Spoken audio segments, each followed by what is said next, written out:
नमस्कार, स्वागत है आपका हेडलाइंस इंडिया पर। मैं हूं नवीन चौहान। इस वक्त मैं शामली में मौजूद हूं, जहां आज कैराना के नए ब्लॉक प्रमुख हर्षल चौधरी निर्वाचित चुने गए। उसके बाद आज उनका शपथ ग्रहण था और जब वो अपने काफिले से यहां से निकल रहे थे तो आप यहां देख सकते हैं कि अब यहां भीड़ लगी हुई है। दरअसल हुआ क्या कि उन पर कुछ अज्ञात लोगों ने उन पर हमला शुरू कर दिया और यहां पर उनकी गाड़ी रोकने का प्रयास किया। यहां पर आप देख सकते हैं कि गाड़ियां इस वक्त लगी हुई हैं, गाड़ियों से वो निकल रहे थे और उसके बाद उन्हें यहां पर रोकने की कोशिश की गई। ये प्रमुख हैं जो कैराना के नवनिर्वाचित प्रमुख हैं। उसके बाद ये वो नहर की पटरी है जो यहां से नानोता को जोड़ती है और इसी पटरी से वो गुजर रहे थे, सहारनपुर की यात्रा पर जा रहे थे अपने घर। लेकिन यहां पर कुछ लोगों ने उन्हें अचानक रोका। हर्षल से बात करेंगे आखिरकार क्या हुआ। तमाम लोग इस वक्त यहां पर है। 4 लोग बताए जा रहे हैं जिन्हें कुछ पुलिस 2 लोगों को ले गई है और 2 फरार हो चुके हैं उसमें से। हर्षल से बात करेंगे जो ब्लॉक प्रमुख है कि आखिरकार हुआ क्या, किस तरीके से, कौन लोग थे, क्या शक जा रहा है और कैसे। हर्षल, आप तो शपथ ग्रहण में थे, उसके बाद आप निकल रहे थे, शाम का वक्त हो गया, रात का वक्त हो गया, क्या कुछ हुआ? देखिए जी, मेरे साथ कुछ असामाजिक तत्व थे, मैं नहीं जानता कौन लोग थे। गुंडे थे, बदमाश थे, क्या लोग थे, स्ट्रीट सीटर थे, मैं नहीं जानता। मैं अपने कार्यक्रम समाप्त कर अपने मेहमानों का, सभी का धन्यवाद कर अपने सहारनपुर निवास की तरफ, कि मेरे कुछ कार्यक्रम लगे हुए थे, मैं उनकी तरफ प्रस्थान कर रहा था। जैसे ही मैं नहर की पटड़ी पर पहुंचा, मेरी गाड़ी को 3-4 बार रोकने का प्रयास किया गया और जैसे ही गाड़ी से उतरने के बाद तुरंत बाद उन लोगों ने हम पे हमला शुरू कर दिया। इसमें आप देख सकते हैं मेरे पिताजी को भी चोट आई है और मेरे सुरक्षा में तैनात जो सरकारी गनर था उसके साथ भी उन्होंने पूरी गंभीर रूप से उनकी कार्बाइन तक खींचने का प्रयास किया।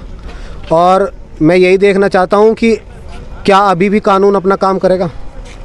आपको लगता है आखिरकार कौन लोग थे वो और क्या उनके पास कुछ हथियार भी थे जो आपको जान से मारने की कोशिश? जिस तरह से उनका इरादे थे, मुझे लग ही रहा है कि उनके इरादे सही नहीं थे और मुझे कानून पर विश्वास है कि वो अपना काम सही रूप से करेगा। क्या हर्षल, आप ब्लॉक प्रमुख बने, उससे कुछ लोग जो आपके विपक्षी थे, जो लोग लगातार आपके पीछे रणनीति तैयार कर रहे थे आपको हराने की, क्या वो लोग भी हो सकते हैं? नवीन जी, मैं अभी कुछ भी कहने में असमर्थ हूँ। मेरे पिताजी को चोट आई है, मैं सबसे पहले उनके स्वास्थ्य के लिए मैं अभी निकटतम अस्पताल में उन्हें लेके जाऊंगा और जैसे भी आगे कार्रवाई होगी। हाँ, वो लोग गंभीर नशे में थे।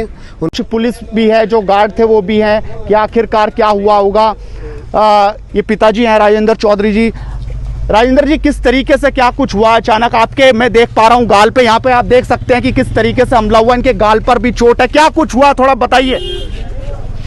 अब मैं इस टाइम इसी स्थिति में नहीं हूँ। वाकई आप समझ सकते हैं कि स्थिति थोड़ी इस वक्त बोलने की नहीं है। इसी गाड़ी से जा रहे थे, ये गनर साथ हैं और उन्होंने इनकी सुरक्षा में जो तैनात थे उन्होंने किसी तरह से इनकी जान बचाई। यहाँ पर आप देख सकते हैं। आखिर क्या हुआ था, थोड़ा बताइए। सर, वो गाड़ी आगे लेकर चल रहे थे, पास नहीं दे रहे थे और जब उन्होंने गाड़ी रोकते ही तुरंत जब साइड में लगाए तो तुरंत ही उतरते ही मारपीट शुरू कर दी। मतलब आपने उन्हें कहा कि आप साइड समझाया कि ब्लॉक प्रमुख हैं ये, अभी आज ही शपथ ली है, लेकिन वो नहीं माने। उसके बाद भी उन्होंने मारपीट अपनी बड़ी मुश्किल से। कितने लोग थे वो? 4 लोग थे जो। क्या चारों के चारों पकड़े गए या किस तरीके? नहीं, 2 लोग तो भाग गए, 2 पकड़े गए हुए। 2 पकड़ लिए गए, उनको पुलिस ले गई? जी सर। तो ये पुलिसकर्मी साथ थे जिन्होंने अपनी जांबाजी दिखाई और इन लोगों को बचाया यहाँ पर। कि आखिरकार किस तरीके से आप समझ सकते हैं। आज ही शपथ ग्रहण हुआ और उसके बाद इस तरह की घटना। कैराना के ब्लॉक प्रमुख हैं हर्षल चौधरी, जिन्होंने बड़े निर्विरोध अपना एक चुनाव जीता और उसके बाद जब वो आज यहाँ से निकल रहे थे, यहाँ से इसी रास्ते से निकल रहे थे, तब उन पर यह हमला हो जाता है। आखिरकार देखना होगा पुलिस इसमें आगे क्या कार्रवाई करती है और जो वो 2 लोग भागे हैं क्या वो भी पुलिस की गिरफ्त में आते हैं। लगातार इस पूरे मुद्दे पर अपडेट आपको देते रहेंगे। नमस्कार।